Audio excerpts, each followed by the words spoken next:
Here's another question. I'm pretty sure a lot of girls and guys as well don't really know.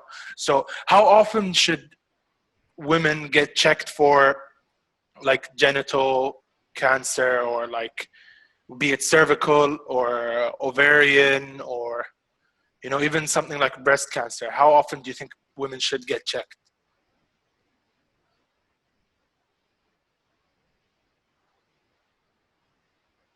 For cervical cancer, they should be checked once they're sexually active starting 21. And these are the recommendations from the US.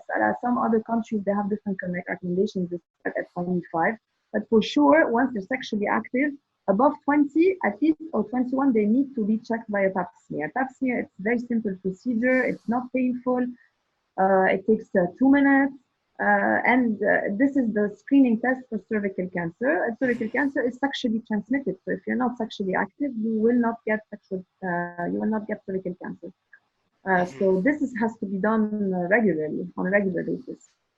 Okay, so that's cervical. So breast cancer is a little bit different, and it's also associated with age. Okay, your internet is a little bit off today, so you are cutting, unfortunately. Yeah, this is Lebanon. Yeah, I know. Internet is very bad. I know. No, you're not our first Lebanese guest. Like, this is a general issue, but I hope one day you do get good internet.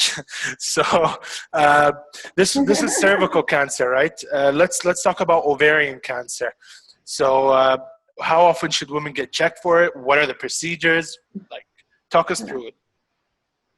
For ovarian cancer, we don't really have a screening test yet. So unfortunately, ovarian cancer is maybe one of the worst cancers in OBGYN because we always detect the patient very late.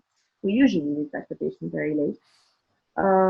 Even ultrasound or blood tests haven't shown to be effective for screening. So what we do in Lebanon is that in the ultrasound, the pelvic ultrasound, where we see the uterus and the ovary is part of the checkup. It's not the same in every country, and we're hoping to detect something early, but effectively, if you look at the numbers, it's not really effective. Interesting. Unless you have something in the family, like a genetic condition that could predispose you to breast and ovarian cancer, very difficult to screen randomly everyone. And what type of genetic disorder? Is it like passed down from the X chromosome, the Y chromosome, or do we not know this yet? It's the mutations, the most famous ones, they're the BRCA1 and the BRCA2, and they are associated with increased risk of breast cancer and ovarian cancer. We talked about them a lot at some point because Angelina Jolie has one of them. I don't know which one, and she had a total mastectomy, so she removed both of her breasts. I don't know what she did with her ovaries, but anyway, so she made these mutations a bit famous, and she raised a lot of awareness around these cancers. So if you don't have these mutations, it's very difficult to be screened for ovarian cancer. For breast cancer, if you are on a regular checkup, you have to start at 40 years old. Unless you have someone in the family that has breast cancer, then you should start earlier. Now, here's another thing generally people don't know. Breast cancer can also be found in males. Am I right? Yes. So it's rare, but it can happen. I think. It can happen. And like, is it easier to detect in males or females?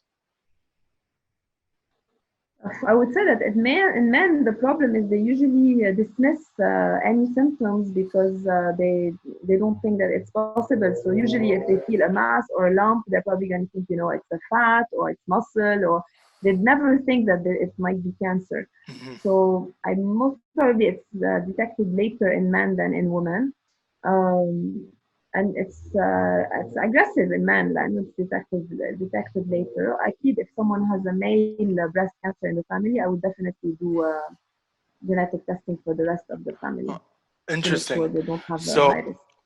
So it's if I have, for example, me, breast cancer does run in my family, right? But like it's the women that in my family that usually do go through breast cancer. Now, can this come on to males? Like, if the women part, this can transmit into male. So it's not just. So okay, perfect. That's good to know. So these are the different types of cancers that we discussed.